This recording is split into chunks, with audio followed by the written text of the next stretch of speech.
Yes. पहिला video तुम्ही तर बघितला असेल, फ्री मेंटरशिप रेडिओ MPSCचा हा जो काही उपक्रम चालू झालेला आहे, ग्रुप सीची जी काय 2026ची परीक्षा आहे त्याच्यामध्ये आपण फ्री मेंटरशिप हा उपक्रम चालू केलेला आहे. तर बरेच लोक बॅचेस कोणत्या घेऊ, कोर्सेस कोणत्या घेऊ, सर तुमची बॅच आहे का, तुमचा कोर्स आहे का, असे मेसेज मला करत होते टेलिग्रामला. टेलिग्रामची ID माझी माहीतच आहे सगळ्यांना आता, चंद्रकांत 9996 या टेलिग्राम IDला तुम्ही मला मेसेज करू शकता, कधी पण मी तुम्हाला रिप्लाय द्यायला अवेलेबल असणार आहे. आणि टेलिग्रामचं चॅनल पण रेडिओ MPSC नावाचं चॅनल दिसेल तुम्हाला, ते एकदा तुम्ही सबस्क्राईब करून घ्या, कारण की तिथं तुमचे डेली लेक्चर्स किंवा डेली अपडेट्स, डेली टार्गेट्सचा मेसेजेस त्या चॅनलवर पडणार आहेत टेलिग्रामच्या चॅनलला. ठीक आहे. तर ही ग्रुप फ्री मेंटॉरशिप ग्रुप सीची कोणासाठी आहे? सगळ्यांसाठी आहे. तुम्हाला आज माहिती झालं तर ठीक आहे, 10 दिवसांनी माहिती झालं तर 10 दिवसांनी ठीक आहे. मग काय करायचं? त्याच्यासाठी लेक्चर 1 याच यूट्यूब चॅनलला पहिला व्हिडिओ टाकलेला तो बघा. त्याचं थोडं क्विकमध्ये रिवाईज करून देतो मी. पहिलं सांगितलं होतं की प्रिंटआउट काढा. कशाच्या? ओरिजिनल क्वेश्चन पेपरच्या. ओरिजिनल क्वेश्चन पेपर कोणते? तर ग्रुप बीचे. हो, ग्रुप बीचे पण काढायचेत आणि ग्रुप सीचे. मग टोटल ते क्वेश्चन पेपर किती असले पाहिजे? किमान 10 क्वेश्चन पेपर काढले पाहिजे. ठीक आहे. दुसरं होतं की वाचून काढा. तुम्हाला समजो अगर न समजो, याच्या आधी तुम्ही वाचलेले आहेत, नाही वाचलेले आहेत, मला त्याच्याशी काही घेणं देणं नाही, पण 60 मिनटामध्ये तुमचा क्वेश्चन पेपर वाचून होतो का? तर तो वाचून काढा. तिथं बघा तुमच्याकडून सगळे क्वेश्चन वाचून होतात का, ऑप्शन वाचून होतात का, काही प्रश्नांवर तुम्हाला वेळ इन्व्हेस्ट करावा लागतो का, वेस्ट करावा लागतो का, टाईमपास होतो का. तर वाचून काढताना किमान सोडवण्याचा प्रयत्न करा. म्हणजे तुमचे मार्क्स मोजू नका, हवं तर मार्क्सशी आपल्याला काही घेणं देणंच नाही आहे, पण नेमकं वाचून होतो का तुमचा पेपर हे तेवढं फक्त तपासायचं आहे. नंतर तिसरं होतं की तुम्ही जे काय क्वेश्चन पेपर वाचलेले आहेत, काढलेले आहेत, तर त्याचं थोडं ॲनालिसिस करा. ॲनालिसिस म्हणजे काय? थोडं डिवाईड करा. म्हणजे आता एक क्वेश्चन पेपर आहे समजा 2026चा ग्रुप बीचा आपण म्हणू, प्रीचा. तर याचं ॲनालिसिस करताना पॉलिटीचे किती क्वेश्चन आले वगैरे सगळ्यांना माहिती. टॉपिक लिहायचं. संसदवर प्रश्न आला का, त्यानंतर मूलभूत कर्तव्यावर आला का, सरनाम्यावर आला का, असे टॉपिक लिहा. कलमांवर आला तर कोणतं कलम आलं, 163 आलं का, 169 आलं का, 52व्या कलमावर आला का. तसंच इतिहासाचं पण करायचं आहे.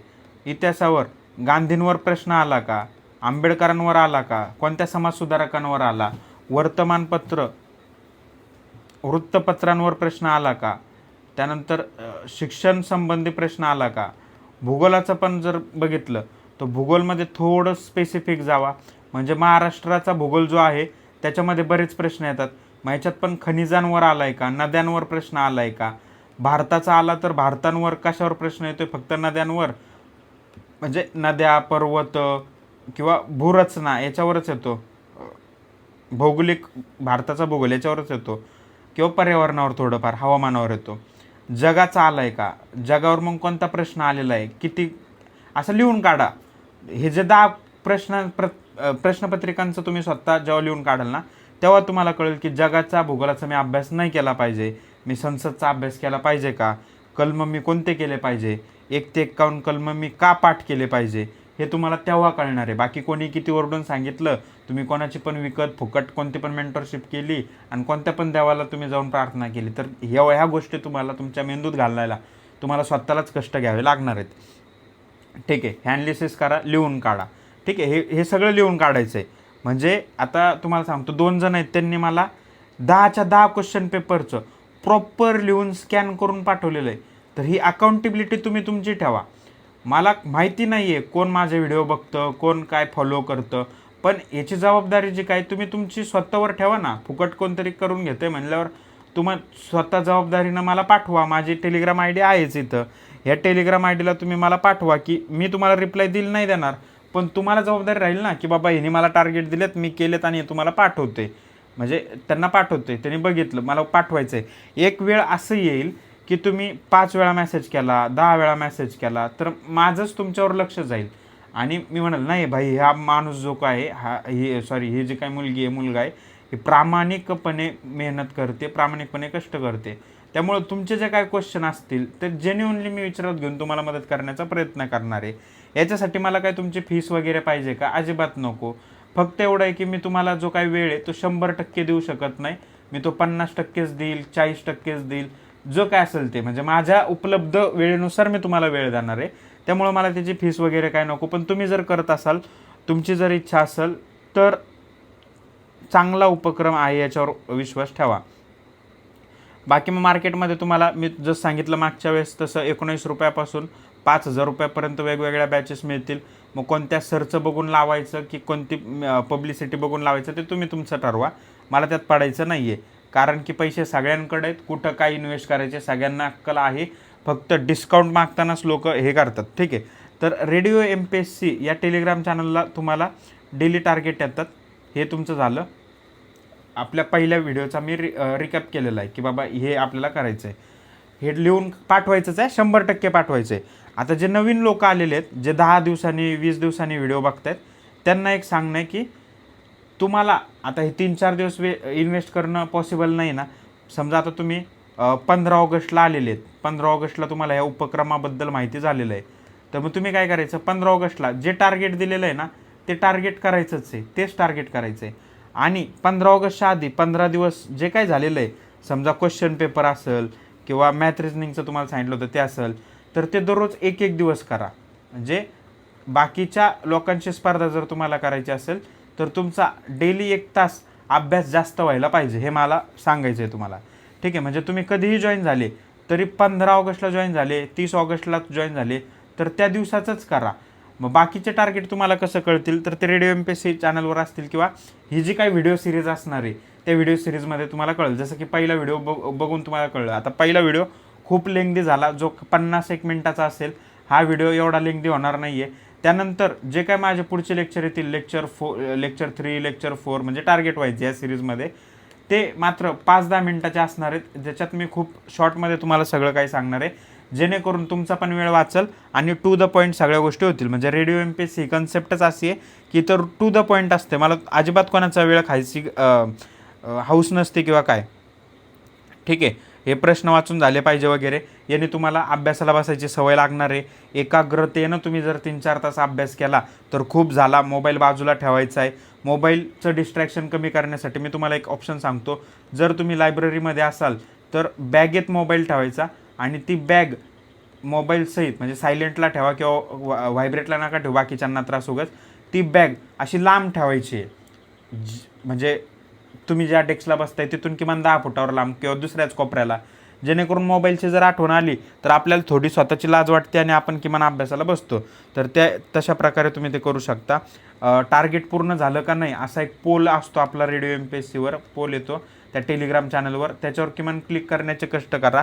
कारण मी तुम्हाला मागच्या व्हिडिओमध्ये सांगितलं तसं 5,000 लोक बघतात मेसेज, 1,000 लोक प्रयत्न करतात, 500 लोक फॉलो करतात आणि शेवटपर्यंत टिकणारे फक्त 50 लोक असतात. त्याच्यातल्या 20-30 जणांचा रिझल्ट येतो. मग यांनी फॉलो करून पण रिझल्ट का नाही येत, तर त्यांचे वेगळे कारणं असू शकतात. म्हणजे परीक्षेच्या आदल्या दिवशी त्यांच्या आयुष्यात काहीतरी वाईट घटना घडली किंवा थोडं मेंटल हेल्थ वेगळी झाली किंवा दुसरे काहीतरी लफडे असतात प्रत्येकाच्या आयुष्यात, ते काय तर ते सोडून द्या. ॲनालिसिस कराच, टॉपिक लिहून ठेवाच आणि मला पाठवा, आवर्जून मला पाठवा. ज्याच्यानुसार मला पाठवायचं म्हणून तुम्ही किमान लिहिसाल तरी. आणि 2-4 मुलं जर मला असे भेटले ना की बाबा ते स्वतः करतायत, म्हणजे ज्याला आपण होत करू म्हणू, की तुम्ही सांगा मी पाहिजे ते करतो, पाठवतो तुम्हाला, तर तसे भेटले तर मज्जा येते. म्हणजे त्या लोकांचं नाव यूज करून मी परत माझ्या बॅच टाकू शकतो ना. आता जरी फ्री असली तर नंतर पेड बॅचेस टाकू शकतो, तर मज्जा येईल. होत करू असेल तर याच्यात तुमचा पण फायदा आहे, तुम्हाला पण पोस्ट मिळेल आयुष्यभर. महिन्याला पगार सुरू होईल, तुम्हाला पगार सुरू होईल. ठीक आहे, सोडून द्या. मला अजून दुसरी गोष्ट काय सांगायची होती. हां, आता नेक्स्ट मागचं जे काय मॅथ रिजनिंगचं होतं त्यात एका जणाने विचारलं की सर मॅथ रिजनिंगचं तुम्ही सांगितलं होतं, मी ते केलेलं आहे आणि जे काय 10 क्वेश्चन पेपर होते, आता काही क्वेश्चन पेपरमध्ये 20 क्वेश्चन आहेत आणि काहीमध्ये 15 आहेत, जे काय असेल ते रे, मला काही घेणं देणं नाही त्याच्याशी. मग 150 क्वेश्चन आहेत, हे जे टॉपिक लिहून ठेवा, तर तुम्हाला कळेल हे जास्तीत जास्त 20 टॉपिक आहेत, ते लिहून ठेवा. मग त्या टॉपिकमध्ये हे मागच्या व्हिडिओमध्ये तुम्हाला मी सगळं सांगितलेलं आहे. ट्रेनचा प्रश्न आहे का, सरळ व्याजचा आहे का, चक्रवाढ व्याजचा आहे का, पजल आहे का, घड्याळ आहे का, रांगेत हे इकडं बसलाय डावीकडून उजवीकडून, असे प्रश्न आहेत का, हे तुम्हाला कळेल. ते लिहून ठेवा. ठीक आहे, सगळं एका पेजवर लिहून ठेवा. 150 प्रश्नाचे सगळे जे टॉपिक आहेत ते एका पेजवर लिहून ठेवा. मला पाठवा म्हणजे तुम्ही ते लिहिणार. ठीक आहे. आता ह्या सगळ्या गोष्टी तुम्हाला छोट्या निरर्थक वाटू शकतात, पण सगळ्यांना माहिती, म्हणजे तुमच्या मित्रांना पण विचारा, त्याचा निकाल का जातो, मॅथ रिझनिंगमुळे जातो. मग मॅथ रिझनिंगला सर मी ह्या सरांची बॅच केलेली आहे 200 रुपयाची, 2000 रुपयाची, 20 रुपयाची, जे काय असेल ती. मी सर ऑफलाईन बॅच केलेली आहे 6 महिने, किंवा आता ट्रेंड आला तसं 3 दिवसामध्ये तुम्ही फास्ट ट्रॅक बॅच करायला जाता मॅथ रिझनिंगला.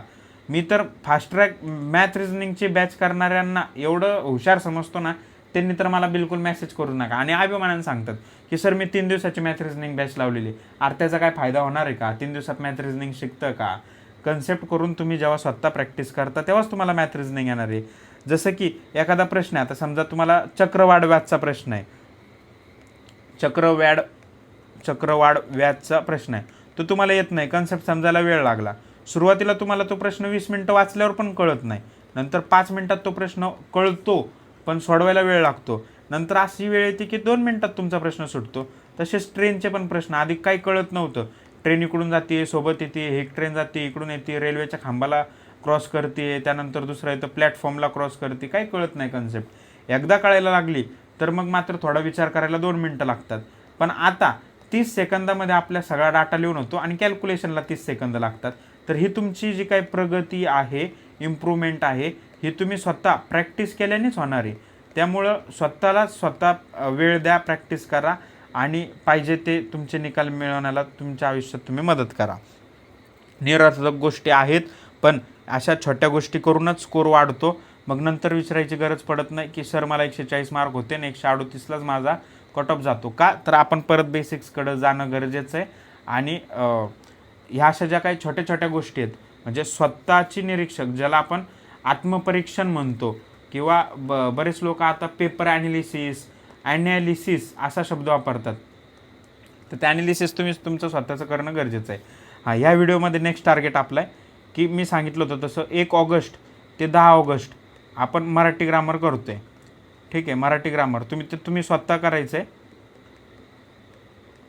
म्हणजे याच्या आधी जर कोणाचे क्लास केले असतील तर ते स्वतः करायचं आहे, किंवा रेडिओ MPSCवर तो कोर्स आहेच अवेलेबल. म्हणजे मी नव्यानं शिकवतो आहे, तर खूप चांगल्या पद्धतीनं शिकवण्याचा मी प्रयत्न करणार आहे. नोट्स पण यावेळेस चांगल्या दिलेल्या आहेत, म्हणजे अक्षर चांगलं येतं आहे माझं, तर नोट्स पण चांगलं देण्याचा मी प्रयत्न केला आहे. आणि शिकवण्याची पद्धत तर तुम्हाला तर माहीतच आहे, टू द पॉईंट, एकदम कमी वेळेत होणार आहे. लक्षात ठेवण्यासाठी ट्रिक्स पण असणार आहेत, जिथं पॉसिबल आहे तिथं, सगळ्याच नाही.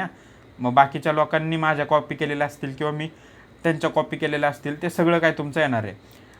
हे झालं, हे 10 दिवसात तुम्हाला ते करायचंच आहे. म्हणजे काही नवीन येतील त्यांनी ह्या 10 दिवसासोबत मागचं PYQचं ॲनालिसिस पण करायचं, जसं सांगितलेलं आहे तसं. हे आपण का करतोय वगैरे हे पहिल्या व्हिडिओमध्येच मी सांगितलेलं आहे, ते तुम्ही समजून घ्या. हे 10 ऑगस्टपर्यंत झालं. आता 11 ऑगस्टला आपण परत सायन्स सुरू करणार आहे. सायन्स का? तर थोडा अवघड विषय आणि याच्यानंतर रिव्हिजन होत नाही, म्हणून आत्ताच आपण काय करू, सायन्स सुरू करू. सायन्समध्ये फिजिक्स, केमिस्ट्री, बायो असे 3 सेक्शन असतात. तर फिजिक्स कोणाला अवघड जातं, कोणाला केमिस्ट्री अवघड जातं, कोणाला बायोचं अवघड जातं. माझा विचार केला तर मला बायोचं अवघड जातं आणि म्हणून मी बायोला जास्त वेळ देत नाही, पण फिजिक्स केमिस्ट्री करतो. मग हे जे काय सायन्सचे 20 क्वेश्चन येतात ना आपल्याला पेपरला, 20 किंवा 15 जे काय असेल 20 क्वेश्चन समजा, तर 20 क्वेश्चनमधून बायोला जवळपास 12-13 क्वेश्चन येतात आणि 7-8 क्वेश्चन जे असतात ते फिजिक्स केमिस्ट्रीचे असतात. मग मला फिजिक्स केमिस्ट्री सोपं जातं म्हणून 8 प्रश्न माझे हमखास बरोबर येतात. म्हणजे जे काही 6-7 प्रश्न असतील ते बरोबर येतात. माझा इकडे जास्त अभ्यास नाहीत म्हणून मला 4-5 प्रश्न तरी येतात. म्हणजे ॲन ॲव्हरेज 13-14 स्कोर जो काय आहे 20 पैकी टिकवण्याचा मी प्रयत्न करतो. काही लोकांना बायोलॉजीमध्ये 16 मार्क येऊ शकतात, 16 नाही, किती 12-13 पैकी तुम्हाला तिथं 12 मार्क येऊ शकतात आणि काहींना इकडे 3-4 येतात. तर ॲन ॲव्हरेज 15-20 पैकी मार्क घेण्याचा तुम्ही प्रयत्न केला तरी पण तुमचं ते सायन्स बऱ्यापैकी होणार आहे. सो 1 ते 10 ऑगस्ट मराठी कराच, कारण तुम्हाला त्याचा फायदा होणार नंतर. त्यानंतर 11 ऑगस्टपासून आपण सायन्स घेणार आहे, ते मी तुम्हाला सांगतो. ते टेलिग्रामला कळलंच किती तारखेनंतर आहे. त्याच्यानंतर म्हणजे 11 ऑगस्ट तर मला वाटतं हे चालेल 20 ऑगस्टपर्यंत 10 दिवस देऊच आपण सायन्सला, कारण पहिल्यांदा वाचतंय ना. त्याच्यानंतर मात्र 21 ऑगस्टला आपण करंट करणार आहे. करंट का, तर हे करंट पण आता 2025 पासून करायचं आहे ना. आणि त्याच्यानंतर आता नवीन पण येईल मे जून जुलैचं, तर मे जून जुलै 2026चं हे पण करायचं आहे, 25चं पण करायचं आहे. मग नंतर ते गोंधळ होऊ नये, घाई होऊ नये म्हणून हे आत्ता करून ठेवू. बाकी मग हे जे काही इतिहास, पॉलिटी, भूगोल हे सोपं आहे. नंतर केलं, आत्ता केलं, म्हणजे नंतर केलं तरी ते शॉर्ट टर्ममध्ये लक्षात राहतं आणि कवर पण होतं. आता हे जे काही विषय आहेत हे कवर न होणार आहेत म्हणून आपण करतो, तेवढं लक्षात घ्या. तुमचं जे काय मॅथ्स, इंग्लिश किंवा मॅथ रिझनिंग जे आहे त्याचं काय करायचं, तर तुम्ही ते टॉपिक लिहून मला पाठवा. हे तुम्हाला मदत करणार आहे, मी फक्त सांगणार तुम्हाला. टॉपिक लिहून मला पाठवा. त्या टॉपिकमध्ये तुम्ही शोधा की ट्रेन अवघड गेलं आहे का, म्हणजे जो काय टॉपिक अवघड गेला तिथं लिहा ना की मला हा टॉपिक येत नाही, अवघड वाटतो, येतच नाही. प्रामाणिकपणे तुम्ही तुमचं लिहा. मग तो टॉपिक आपण शिकायचा कुठून, तर यूट्यूबवरनं शिका किंवा कोणाचे तरी क्लास लावा. किंवा आता आपलं काय तर आपल्या इनिशिएटिव्हमध्ये मी PYQ मॅथ्स शिकवणार आहे, म्हणजे शिकवलेले आहेत ऑलरेडी, पण आता परत नवीन शिकवणार आहे कारण मला मज्जा येते शिकवायला. तर PYQचे जे काय, म्हणजे हे जे काय 10 क्वेश्चन पेपर आहेत तुमचे, आपण म्हटलं की 200 किंवा 150 प्रश्न असतील, तर हे 150 प्रश्न टोटल मी शिकवल त्या कोर्समध्ये. तुम्ही मला सांगा की सर 2026चा क्वेश्चन पेपर आहे आणि याचं मला मॅथ्स शिकवा, तुमचा कोर्स घेतलेला मी मॅथ रिझनिंगचा, आणि हे क्वेश्चन पेपर मला शिकवून द्या. मी तिथं टाकून देईल, मला काय ना अर्धा एक तास लागतो शिकवायला. सो मॅथ रिझनिंगचं जे काय टॉपिक आहे तो तुमचे सोपे होतील, पण तुम्ही प्रॅक्टिस करणं मस्ट आहे. म्हणजे फक्त व्हिडिओज बघितला आणि व्हिडिओ बघितल्यावर मला ते येतं, तिथं चांगलं वाटतं, सोपं वाटतं, पण तुम्ही जेव्हा तो क्वेश्चन वाचता स्वतः, तर त्याच्यावर काय विचार करता, म्हणजे तुम्ही सोडवाणार आहो. मी म्हणतो 10 मिनटं विचार करा एका प्रश्नावर, 20 मिनटं विचार करा, तरी पण तुम्हाला तो प्रश्न नको काही येईना, पण तुम्ही विचार करा. तुम्ही जेव्हा विचार करणार तेव्हाच तुमच्या त्या ब्रेनच्या तारा ज्या असतात, मेंदूच्या तारा असतात, त्या ॲक्टिवेटेड होणार आहे. त्या ॲक्टिवेट करल्याशिवाय तुम्हाला गत्यंतर नाही आहे. त्यामुळे तुम्ही स्वतः प्रॅक्टिस करा त्याची. ठीक आहे. तर दुसऱ्या व्हिडिओमध्ये एवढंच. बाकी तुमचे काही जे प्रश्न असतील, म्हणजे आता बाकी मला टेलिग्रामला जे काही लोकांचे मेसेज येतात त्याच्यावरून मी तुम्हाला सांगितलं की सर आता मॅथ रिझनिंग केलं मग काय करू, टॉपिक लिहिले मग काय करू. अरे हे तुम्ही लिहिलं ना, तुम्ही फक्त तुमच्या मनाच्या समाधानासाठी लिहिलं, तुम्ही खरं तर त्याचा प्रामाणिकपणे अभ्यास केलाच नाही. आता तुम्ही जर टॉपिक लिहिले ना, तर त्याच्यावरनं तुम्हाला कळतं की समाजसुधारकावर किती प्रश्न आलेत, नद्यांवर किती प्रश्न आलेत, पॉलिटीच्या कोणत्या कलमावर आलेत, मूलभूत कर्तव्याला किती महत्त्व आहे, मूलभूत हक्काला किती महत्त्व आहे, सायन्समध्ये ते जे काय अल्फा बीटा गॅमा हे ह्यांच्यावर कायम प्रश्न येतो, तो किती महत्त्वाचा आहे. त्यानंतर animal kingdom, plant kingdom, classification याच्यावर प्रश्न येतो, तो किती महत्त्वाचा आहे. ब्लडवर कधी प्रश्न आला आहे का, हार्टवर प्रश्न आला आहे का. ह्या गोष्टी जर तुम्हाला तिथं लिहिलेल्या असतील ना, तर जेव्हा तुम्ही अभ्यास करता बोर होतं तेव्हा ते पानं उचकले ना तुम्ही, तेव्हा तुम्हाला कळतं की नेमका फोकस कशावर करायचा. म्हणून ते तुमचं लिहून ठेवा, तुमच्याकडं असू द्या. तुम्हाला नाही जरी मला पाठवू वाटलं, पण जबाबदारी राहावी, अकाउंटेबिलिटी राहावी म्हणून तुम्ही ते मला पाठवलं पाहिजे असं मला वाटतं. ठीक आहे. मग हे काय करू ते काय करू ते तुमचा विषय सुटला. आता मी पुस्तकं कोणते वाचू, वेळ कमी आहे तर बघा, सगळ्यात भारी लोकसेवा नोट्स हा तुमचा सोर्स असणार आहे. सगळ्यांकडं लोकसेवा नोट्सच असणार आहे हातनोरे सरांच्या, ज्याच्यामध्ये तुम्हाला आता ऑलमोस्ट सगळ्या विषयांच्या नोट्स अवेलेबल आहेत. त्या तुम्ही एकतर वापरा कमी वेळेत तुम्हाला करायचं असलं तर, नाहीतर आपल्याकडं असतं इतिहासाला महाजन सरांचं पुस्तक किंवा मग पवन माळी सरांच्या नोट्स. ए भाई असं दोन नको सांगू, मला एकच सांग, महाजन सरांचा वाचू का पवन माळी सरांचा वाचू. तर दोन्ही सेम आहेत. जर तुम्ही सेल्फ स्टडी करणार असाल तर हे वाचा महाजन सरांचं पुस्तक, कारण तुम्हाला कळेल. आणि जर क्लास करणार असाल तर यांचेच, म्हणजे पवन सरांचेच क्लास करणार असाल तर मग यांच्याच नोट्स वाचा, कारण मग ते तेव्हाच कळेल, बाकी नाही कळत मग. पण सेल्फ करत असाल तर हेच करा. कंटेंट दोघांकडं ऑलमोस्ट सेम असतो, त्यामुळं मी याला प्रेफरन्स देईल. क्लास करणार असेल तर हे करा. त्यानंतर भूगोलला जगाचा आपण अभ्यास करत नाही, म्हणून मी तुम्हाला म्हटलं की PYQचे टॉपिक लिहून काढा. त्याच्यावरनं तुम्हाला कळेल की मी का अभ्यास करत नाही, का असं सोडतोय वगैरे. भूगोलमध्ये महाराष्ट्राचाच भूगोल, आणि याच्यामध्ये दीपस्तंभचंच एक चांगलं पुस्तक आहे, ज्याच्यामध्ये मस्तपैकी डाटा पण चांगला अरेंज केलेला आहे आणि नकाशे पण भारी आहेत. आता महाराष्ट्राच्या भूगोलला इथं लोकसेवाच्या नोट्स कोणीतरी सांगल वाचायला, मी हे अवॉइड करायला सांगल. यालाच करा, म्हणजे छोटं पुस्तक आहे तर हे चांगलंच करा ना. इथं तुम्ही हे ॲड करू शकता. म्हणजे सगळ्या विषयाला लोकसेवा नोट्स अवेलेबल आहेत, तर ते तुम्ही तुमच्या सोयीनं ॲड करू शकता किंवा वाचू शकता. सगळेच हेच वाचतात, पण 100% पाठांतर हे जर होणार नाही आहे, हे 100% पाठांतर झालं तरी पण कोणती पण परीक्षा निघू शकते, याच्यात काही वाईट नाही आहे. सायन्सला भस्के सरांचंच पुस्तक वाचा, मग ते इंग्लिशमध्ये असेल तरी अवेलेबल आहे आणि मराठीमध्ये असेल तरी अवेलेबल आहे. ज्या लोकांना 2027चा अटेम्प्ट द्यायचा आहे, 26चा फक्त ट्रायल म्हणून ते देत आहेत, ट्रायल एकदम, त्यांनी सायन्ससाठी मोनाली साळुंके यांचं पुस्तक आहे ते वाचा. खूप मोठं पुस्तक आहे सायन्सचं, पण ते वाचा म्हणजे कवर होईल 2027 वाल्यांसाठी. पण 2026 छोट्या शॉर्टमध्ये जायचं त्यांनी ते भस्के सरांचंच करा, किंवा काही जण कोलते सर किंवा अजून काहीतरी दुसरं किंवा लुसेंट करत असतील. तुम्ही जे करत असाल ते करा, बदलू नका. जे नवीनच आहे, एकदम फ्रेशच आहे, ज्यांना अजिबात काहीच माहिती नाही, त्यांच्यासाठी मी हे सगळं सांगतोय. कारण तुम्हाला माहिती आहे, एकदम फ्रेश नवीन ज्यांना काहीच माहिती नाही त्यांना रेडिओ MPSCला किती फायदा होतो, रेडिओ MPSCची किती मदत होते. सायन्स झालं, इतिहास झालं, भूगोल झालं, पॉलिटीला पण ह्या नोट्स चालतील आप्पा सरांच्या, किंवा मग कोळंबे सरांचं मी प्रेफर करायला लावेल तुम्हाला. म्हणजे चांगला अभ्यास करायचा आहे किंवा काय, तर कोळंबे सरांचं करा, किंवा आप्पा सरांच्या पण नोट्स बेस्टच आहे. ठीक आहे. इकॉनॉमीला काय, परत एकदा कोळंबे सरांचंच करा, अपडेटेडवालं घ्या, पुस्तक घ्या, नोट्स नका घेऊ, पुस्तक घ्या यांचं, किंवा मग हे सेम तुम्ही करू शकता. ठीक आहे.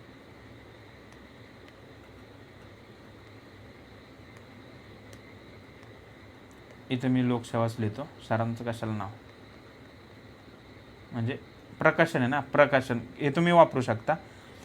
करंटला काय, तर करंटला बरेच जण पृथ्वी करत असतील असं मला वाटतं. पृथ्वी नाही करत कोणी, सिम्प्लिफाईडच करतात सगळे. याच्यातले प्रश्न येतात, पण काय असतं आता, याच्यातले प्रश्न नाही आले म्हणून बॉम्बा का मारतात लोक. तर 2023चे प्रश्न टाकलेत, त्याच्यात आहेत, पण तुम्हाला 23 आठवत नाही किंवा तुम्ही वाचलेच नाही, तर मग तुम्ही बॉम्बाच मारणार आहे. त्यामुळं सिम्प्लिफाईडमधनं येतात प्रश्न बऱ्यापैकी. 15 क्वेश्चन जरी असले आणि ह्या पुस्तकातून 12 क्वेश्चन जरी आले तरी वर्धित आहे. इनपुट आउटपुटचा विचार जर तुम्ही केला की तुम्ही एवढा वेळ इन्व्हेस्ट केला वाचण्यामध्ये आणि तरी पण तुम्हाला एवढे मार्क आले, तर ते वर्धित आहे. म्हणून करंटला ह्या एकच सोर्स ठेवा. अजून काय राहिलं तुमचं आता, मॅथ रिझनिंगला बेस्ट आहे PYQ टॉपिक. बघा कोणता टॉपिक आहे, नाही येत बिंदास्त मला तुम्ही कंपाईल करा क्वेश्चन. ठीक आहे. म्हणजे आता सूरज नावाचा एखादा माझा मित्र आहे, आपलं स्टुडंट आहे समजा, मित्र म्हणतो मी त्याला, मी स्टुडंट विद्यार्थी असं काही नाही, मित्रच आहे मी तुमचा. किंवा दिव्या नावाची माझी एखादी मैत्रीण आहे, तर दिव्या काय करते, मला म्हणजे ती जी काय PYQ सोडवते ना मॅथ्सचे, ते सोडवते सगळं. मग त्या PYQ असतील, कोणाच्या टेस्ट असतील, कोणत्या मॉक टेस्ट असतील, किंवा प्रॅक्टिस सेट असतील, जे काय असेल ते सोडवते. आणि तिला जे काही येत नाही ना, तर किमान 10 क्वेश्चनचा सेट झाल्यानंतर, म्हणजे तिला न येणारे 10 क्वेश्चन मला स्क्रीनशॉट पाठवते एक सोबतच. सूरज काय करतो, मला आला एखादा क्वेश्चन पाठवला, कधीतरी 2 क्वेश्चन पाठवले, कधीतरी 1 क्वेश्चन, मी याला कधी पण इग्नोरच करणार आहे. पण ॲट अ टाईम 10 क्वेश्चन आले तर मला हे शिकवायला पण बरं वाटेल, व्हिडिओ बनवायला पण बरं वाटेल. म्हणून तुम्हाला रिक्वेस्ट आहे, मी काय जे फीस वगैरे घेत नाही आहे, पण तुम्हाला असे अवघड प्रश्न वाटले वगैरे मॅथ रिझनिंगचे, तर तुम्ही कंपाईल करून म्हणजे एकदाच मला 10 क्वेश्चन किंवा 15 क्वेश्चन असे पाठवा, म्हणजे ते एकदाच शिकवून होईल. म्हणजे कोणत्याही पण टॉपिकचे असू दे. खास करून मी तुम्हाला सांगाल, पझलचे जे काही प्रश्न असतात, म्हणजे असे 9 कप्पे असतात आणि इथं काहीतरी हुडकायचा असतो, तसले प्रश्न सोडवू नका, त्याच्यावर डोकं वेस्ट करू नका, फालतू डोकं लावू नका. आणि हे असे प्रश्न जर टेस्ट सिरीजचे असतील कोणत्या तरी क्लासच्या वगैरे, तर त्यामध्ये तर अजिबात वेळ व्हायला घालू नका, कारण त्यांनी स्वतःला खूप ग्रेट समजण्यासाठी असले फालतू क्वेश्चन बनवले असतात. प्रश्न कोणते क्वालिटीचे रे, कन्सेप्टवाले, ट्रेनचा असेल, सरळ व्याज काढा असेल, त्यानंतर तुम्हाला येतो नफा तोट्याचा प्रश्न, असे जे काय आहेत, म्हणजे त्या प्रश्नांना क्वालिटी वेळ दिलं तर तुमचा आउटपुट तो येणार आहे. बाकी नंबर सिरीजमध्ये पण काय ते असतं, म्हणजे आता मागे एक फालतू प्रश्न होता, त्याचं लॉजिकच कळत नव्हतं. तर काय होतं ते की 5ने गुणलं, नंतर 4.5ने गुणलं, नंतर 4ने गुणलं, नंतर 3.5ने गुणलं, असं काहीतरी प्रश्न होता. नाही आठवत तिथं, हे त्या एक्झाम प्रेशरमध्ये नाही आठवत, त्यामुळे सोडून द्या. तशा प्रश्नांवर वेळ पण नका घालू. पण सर मला नफा तोटा येत नाही, मला ट्रेनचे गणितच येत नाही, मला सरळ व्याजच येत नाही, असं काय असेल तर तुम्ही मला बिंदास पाठवा, माझी आयडी आहे तुमच्याकडं. किंवा व्हॉट्सअपचा पण नंबर लिहून घ्या तुम्ही, याच्यावर फक्त व्हॉट्सअप होतं, फोन येणार नाही. मी मुद्दाम बंद करून ठेवला आहे तो नंबर, कारण मग नुसतं फोनच करत असतात. मग ते कोणाचा फोन आहे ते कळत नाही, ते उचलला की मग तुमचं काहीतरी वेगळंच सुरू होतं. त्यामुळे याच्यावर तुम्ही व्हॉट्सअप करू शकता, काही प्रॉब्लेम नाही. ठीक आहे, थँक्यू सो मच. काय पण असेल तर आपण भेटत राहू. आता ह्या व्हिडिओची लेंथ पण जास्त झाली असेल, पण जे काही लेक्चर 3 होणार आहे त्यामध्ये तुमचे दररोजचे जे काही प्रश्न असतील, ज्याला आपण FAQ म्हणू, फ्रिक्वेंटली आस्क क्वेश्चन असतील तुमच्या विद्यार्थ्यांकडनं, की हे केलं आता काय करू, असं होतंय तसं होतंय. म्हणजे काही लोकांचं आहे ना, की पेपर सॉल्व केले, मग पण लावल्या, ग्रामर पण केलं, याच्यातून मार्क येत आहेत, हे पण ते केले, पण ह्यावर्षी पोस्टच पाहिजे, मला थोडं फ्रस्ट्रेशन यायला लागले, घरचे पण लग्नाचं बघायला लागलेत, असं काहीही प्रश्न असतात तुमचे, ते FAQ मुद्द्याचे घेण्याचा प्रयत्न कराल. म्हणजे सगळ्यांच्या आयुष्यात तो कॉमन प्रॉब्लेम असू शकतो असं मला वाटलं तर तो घेईल, आणि नेक्स्ट टार्गेट फक्त सांगण्याचा प्रयत्न करेल, जेणेकरून तो व्हिडिओ 5-10 मिनटाचाच बनेल आणि तुमचा पण जो काय अमूल्य वेळ आहे तो वायाला जाणार नाही. ठीक आहे, थँक्यू सो मच. फ्री मेंटरशिपचा फायदा घ्या आणि तुमच्या मित्रांना आवर्जून शेअर करा.